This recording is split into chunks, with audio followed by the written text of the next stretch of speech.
Well, I thought it was a very good match. We had a hard time the first half. I think the Netherlands did very well, and we didn't play to our strengths. We were struggling, and I think we played a very good second half. I think the change was also that the Netherlands didn't score a penalty, and within 1 minute we scored a goal, so it was 2-1. And then we could even speed up the game, bring the game to a higher level, and then we scored 3 more goals. Yeah, we just heard from Mark, and he said that last 30 minutes in particular might be a little bit scary for some of the other teams in the Euros. Has that given you some confidence going into the Euros, knowing that against a team like the Netherlands, in such a short space of time, you can really put down the market?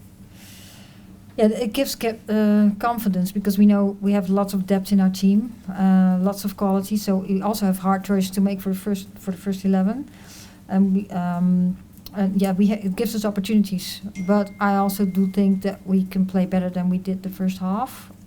But it was for us a good learning moment that we came behind. We conceded a goal, and we haven't conceded a goal, or that we were behind since September, since I came in. So it was good to see the reaction of the team, and even we were struggling, we were on it, and we were able to bring the game to the level that we should be able to play.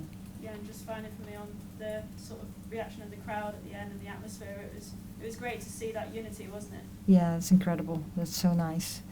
So you want, when people come to the stadium, you want them to have a nice evening and to enjoy themselves. And that's also part of football when you play at this level. You want to win games, you want to play well, and you want them to enjoy themselves. And that's what happened tonight, so that's really nice. Yeah, I'm sure they did. Thanks, Emma. Anton? Thanks, Renee. Hi. You talked about the first half. How is it frustrating? Did that first half performance frustrate you, or the fact that you couldn't get what you wanted out of the first half? No, it's not frustrating. It gave me the question, okay, why don't we play to our strengths? What's going on? And we needed to do a couple of things, because Netherlands gave us a hard time too.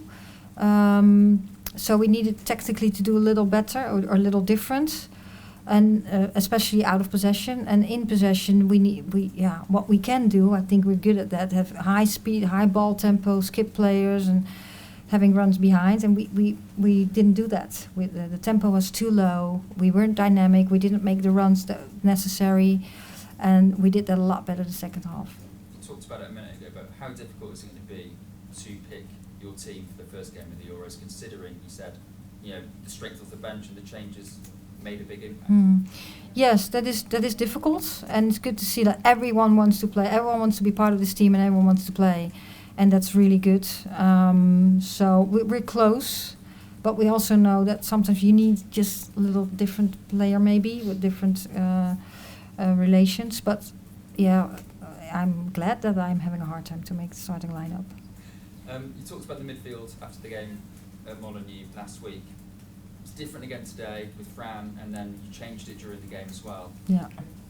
Is that one of the main areas that you're thinking about going into that first game? What is the best midfield for England? Yeah, and that also then, yes, that is absolutely. We have so much quality, but also in the back we have, and up front actually too. Yeah, we were trying things out. So now Leah was in midfield, and then she went back too. So that's an option. So we have one more game to try things out, and then we'll be ready to go. Thanks, Anton. Go to Rachel. Hi, Sarina. Hi. Congratulations. You've spoken in the past about how you want the team to be more ruthless. How happy were you with their ruthlessness tonight? Very happy. We've been talking about we have to be more ruthless, but I think tonight we scored the goals and we were really on it. And that's really nice to see too. But it's also good to see that we spoke about it a lot, and we had lots of very good conversations the last week after Belgium too. And if you see then how the team is trying to get connected and to do better, I think that was show too. And then it's really nice when then at the end players bring the ball in the net. And last one, is England's biggest strength their squad depth going into this tournament? Because Mark touched on the freshness of the squad. I know Belgium also spoke about the players you were able to bring on during the match. Is that, do you think, your biggest weapon? It is absolutely a weapon. If it's the biggest strength, I don't know. I think one of our strengths is also that we are a very good football team, even when we start. So there are lots of strengths we have, but we still have to improve some things too. Thanks. We'll go to Katie. Hi Sarina, many congratulations on the win. Thank you. How would you describe the role of Ella Toon and Beth Mead as they came on in the second half and their contribution? Well, I think the other substitutes who came in made a difference too. So not only those two, but it's very nice. Well, Beth scores 2 goals and then Ella Toon scores a goal. But very energetic, and could tell they were just having fun on the pitch, and that's nice. And that then comes into the team. We got more energy. The Netherlands dropped their level a little bit, so we could just bring the level to the next stage and enjoy it. And then it's also nice when you score goals; it becomes a little easier too. And how much did you enjoy watching Lauren Hemp tonight in that second half as well? Well, I like watching my whole team, not only specific. So I can enjoy Lauren, I can enjoy Millie Bright. So you can tell all of them. At the end, you're a team, and when we play well as a team, players can shine, and that counts for everyone. Thank you. Thanks, Katie. We'll go to Dan first. Thanks, Sarina. Congratulations. Thank you. Outside of the group, the fans and other managers you're hearing saying England are favourites, and what do you kind of say to your players, I suppose, to kind of keep them level-headed or grounded going into the tournament? Yeah, we've spoken about that over the whole year already. I think there are many favourites for this tournament, and we are one of them. But we know where we want to go to, and we stick to our strategy and plans. And wherever we would lose or win now, we're not going to all of a sudden sit, we call it, on a pink cloud. We stay grounded, and even when we would have lost now, today, then still we know that what we can improve, what we do well, and we want to take the next step in our style of play. So yeah, just stay grounded, and of course the expectation will go higher. But now it's a moment, and we all also had the Arnold Clark Cup, which was really close to. I think we're in a good place, but we still need to improve a couple of things, and we know that. And Thanks. the second half performance, do you think that was really positive for the tournament as well? Because I know there's 8 games I think played in this county in Yorkshire. A lot of the games aren't sold out yet, but anybody there tonight must have been really pleased about what they've seen, the standard of the women's game.